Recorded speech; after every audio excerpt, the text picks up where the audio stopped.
Women's tennis gets their season started. And cross country has success in South Bend. All of this and more coming up on the Penguin Rundown.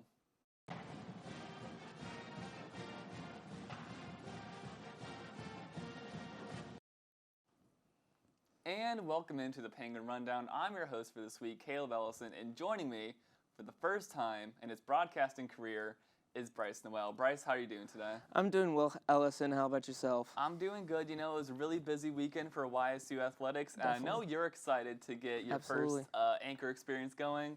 But I'm going to lead off here talking about some YSU football. Let's get it started.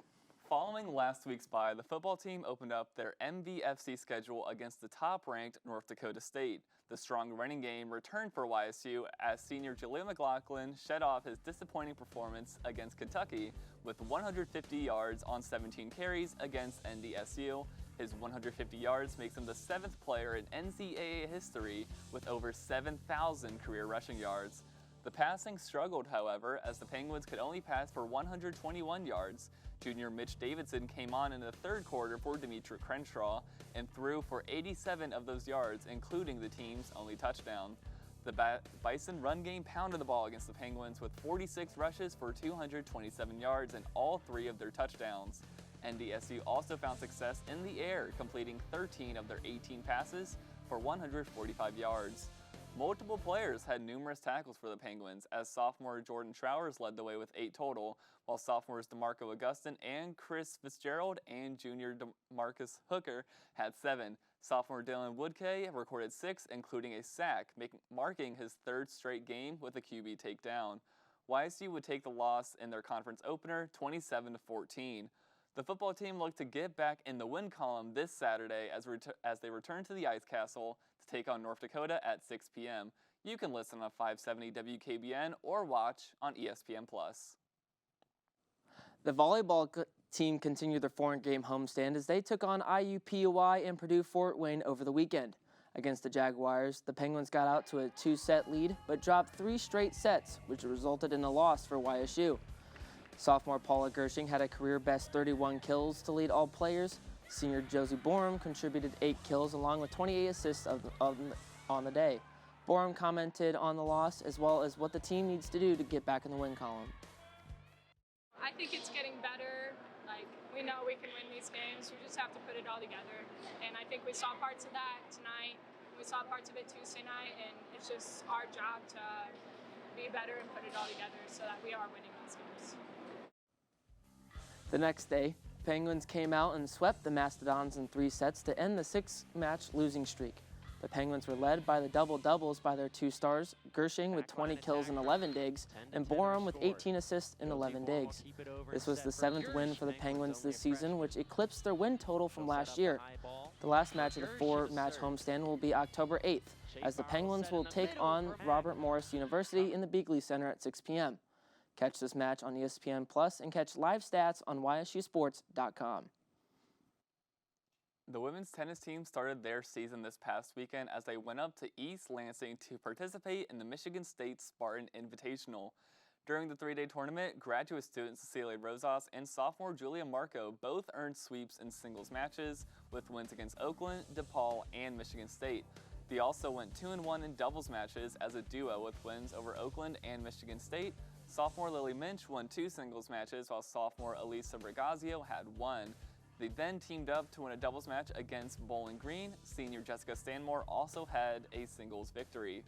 The women's tennis team will be back in action next week when they travel to Cleveland State to participate in the CSU Vikings Invitational. That will be a 3-day event from October 14th to the 16th. Results can be found on YSUSports.com. The men's tennis team had a busy weekend as it hosted the Michael Morley Invitational at the YSU Indoor Tennis Center. The Penguins faced off against Buffalo, Eastern Kentucky, and Denison, with individuals competing from Niagara and Case Western. In doubles play, sophomore Clement Mangai and sophomore Harry Fauzis earned a 7-6 win against Buffalo, while senior Will Everett and sophomore Nathan Favier also claimed wins against the Bulls as well as Denison.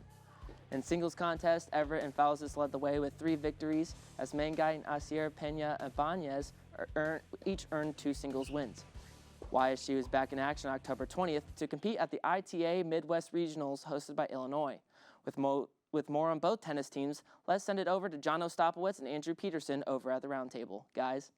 Good morning and welcome back into the roundtable. I'm Andrew Peterson alongside John Ostapowitz. And John, today we're going to be talking about some men's and women's tennis. Let's go ahead and start off by talking about the men's tennis team and how they've been doing.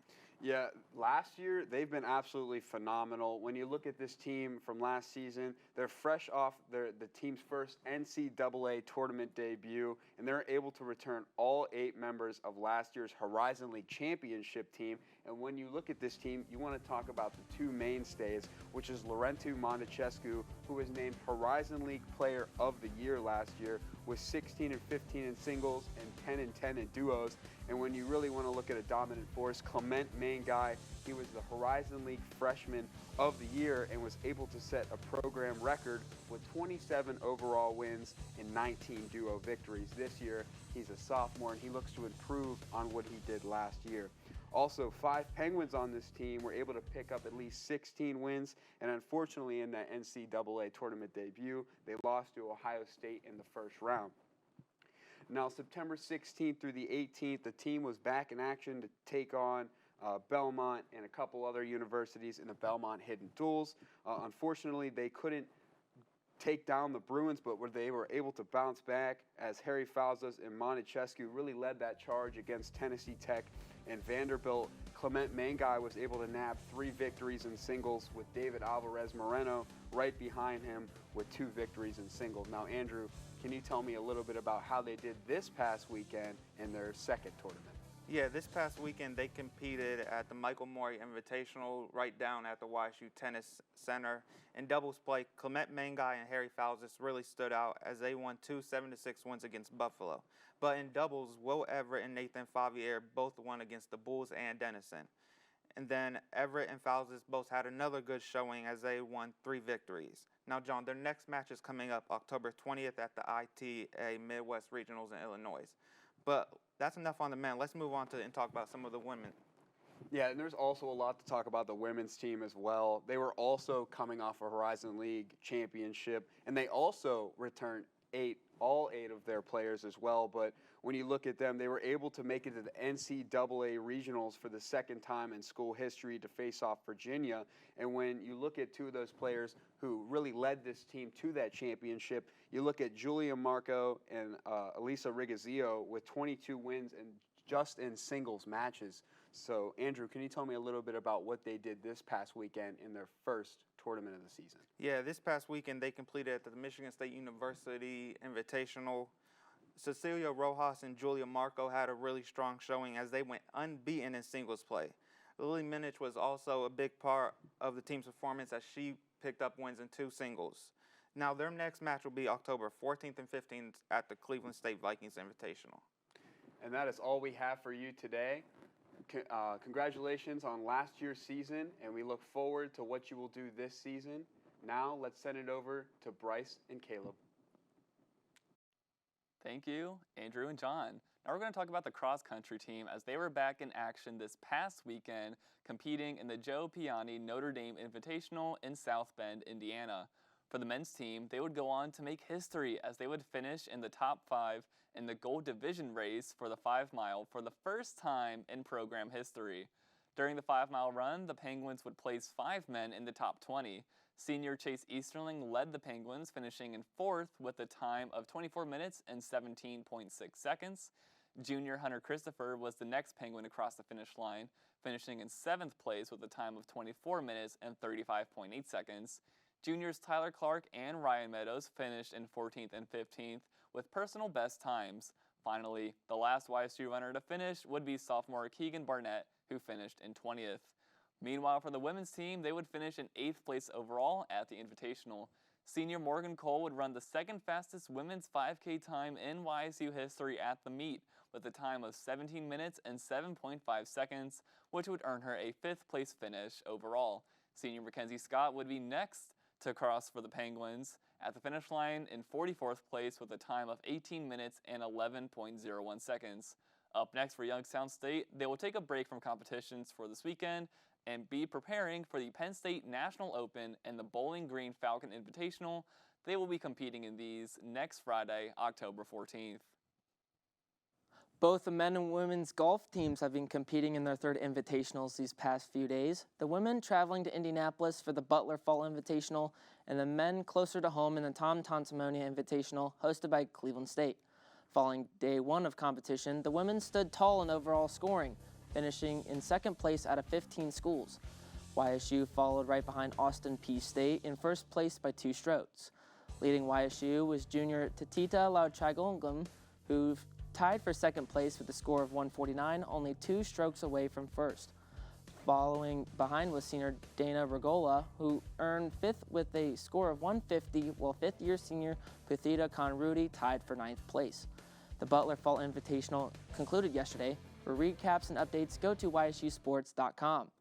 The men's side finished day one of the Tom Tontomonia Invitational with a score of 600, placing 11th out of 14 schools. Leading the men's was 5th-year senior Brian Corduple with a score of 147, good for a tie of 23rd place. Behind Corduple was redshirt senior Cade Krebs, tied for 38th, redshirt senior Brian Terleski tied for 41st, and senior Cole Chrisman tied for 47th. Like the women, the Tom Tontomonia Invitational for the men's golf team finished yesterday. Go to YSUsports.com for live results. And now it is time for this week's Penguin Player of the Week. We're going to toss it over to Noah Ricks. Thanks, guys. Our Player of the Week has been awarded to no other than running back Jalea McLaughlin. The senior had almost 70% production of the Penguins' offense in their setback at North Dakota State Saturday en route to a 150-yard game on 17 carries for an 8.8 average. McLaughlin has rushed for at least 100 yards in 3 of the first 4 games of 2022, as the season total is now at 518. And you're just going to see him against Dayton. This a quick acceleration past the second level on his way towards that touchdown. And congratulations once again to Jaleel on this accomplishment. Caleb and Bryce, back over to you. Great job, Noah, and that is all the time we have here at The Rundown today. Make sure to stay connected with us on social media, Instagram and Twitter, at Penguin Rundown 1. I've been Caleb Ellison. And I'm Bryce Noel. And until next week, see you later, Penguin Nation.